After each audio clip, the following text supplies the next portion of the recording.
Hello everyone, my name is Tino from Digitex Systems, and today we're gonna showing you a demonstration of portable equipment for ambient vibration measurements. The equipment that we manufacture is a very efficient and very handle type of equipment for quick and efficient field test measurements. The main components of the ambient vibration measurement equipment are consisted of Explorer Ambient centralized data acquisition device, along with portable X-Wave digital accelerometers. The difference with the models of the X-Wave digital accelerometers that are actually used for permanent installations is that these models are equipped with additional internal battery and wireless module.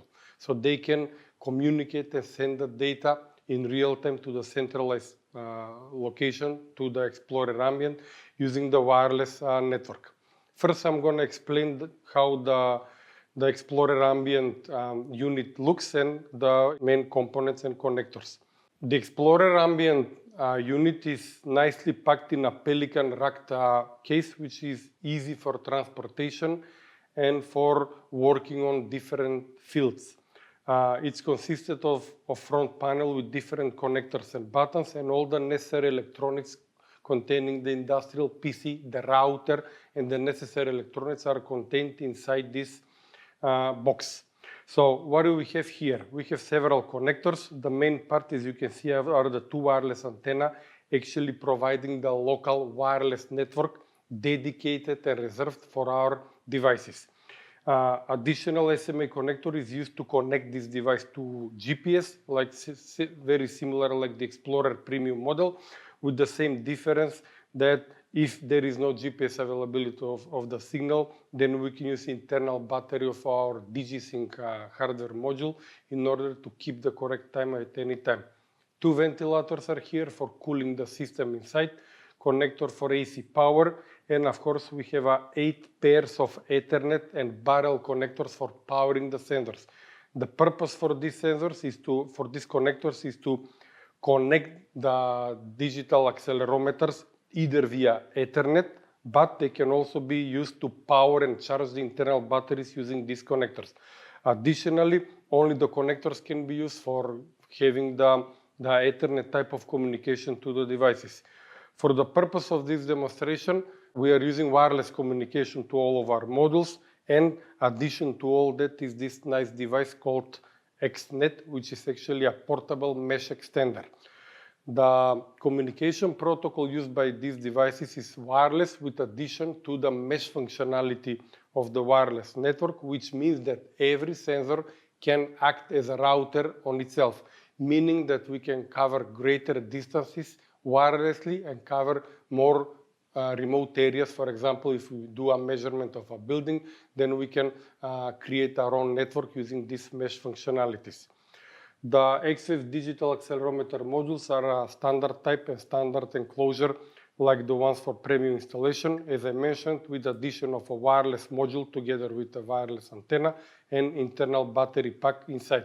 The capacity of the batteries are more than 10 hours, which allow us to do a field measurement during one working day on any type of structure. Since this is a portable equipment, we are providing together with the equipment nice carry-on box which has wheels and a handle and can be easily filled with all the necessary equipment, the devices, and can be easily transported even as a carry-on to the major airlines. When using portable equipment for ambient vibration measurements, it's important to set up the wireless communication topology first of the sensors.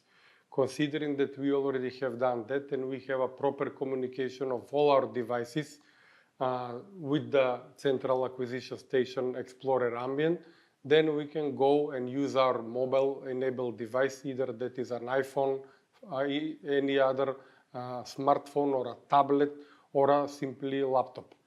The documentation explains very well the means of accessing the system, meaning that our system for portable ambient vibration measurements is providing its own wireless network with its own SSID and appropriate password.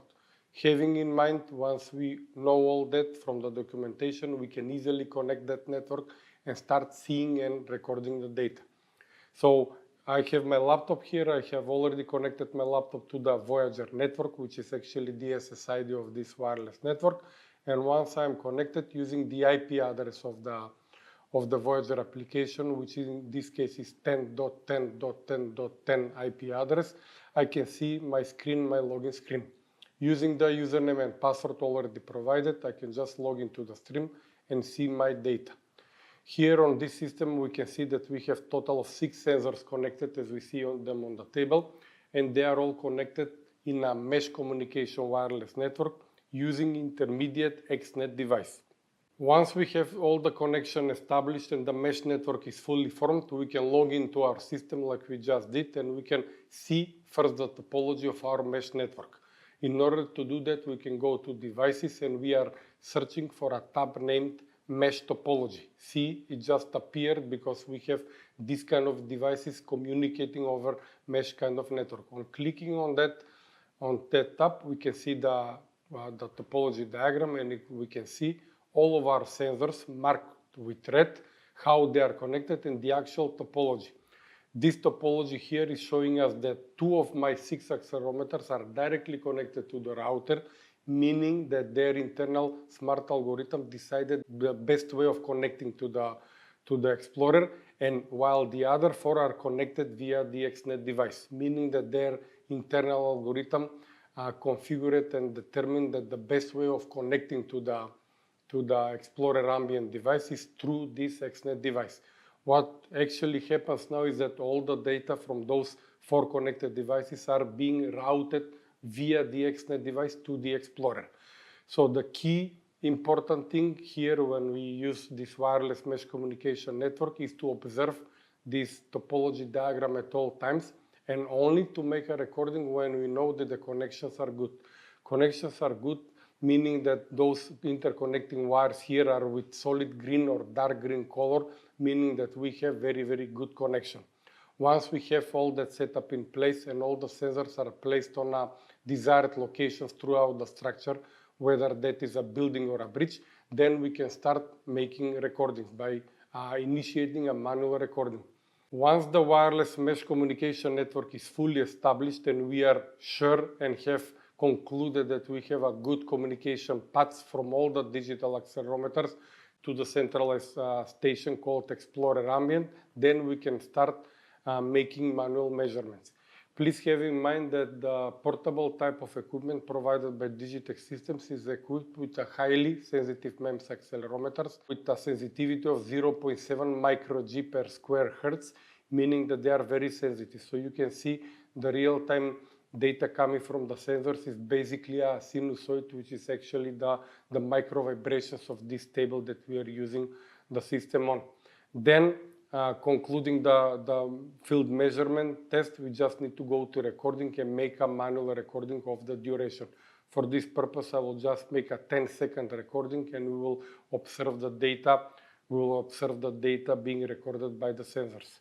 Once our recording is finished, we can see it here in the list of manual recordings, and by simply clicking the preview button, we can see the actual data recorded. So we can see a lot of sinusoids look like signals, which are actually the small vibrations from this table. We can even observe the frequency spectrum diagram and see the frequencies that are actually natural frequencies of this small structure that we use for tests.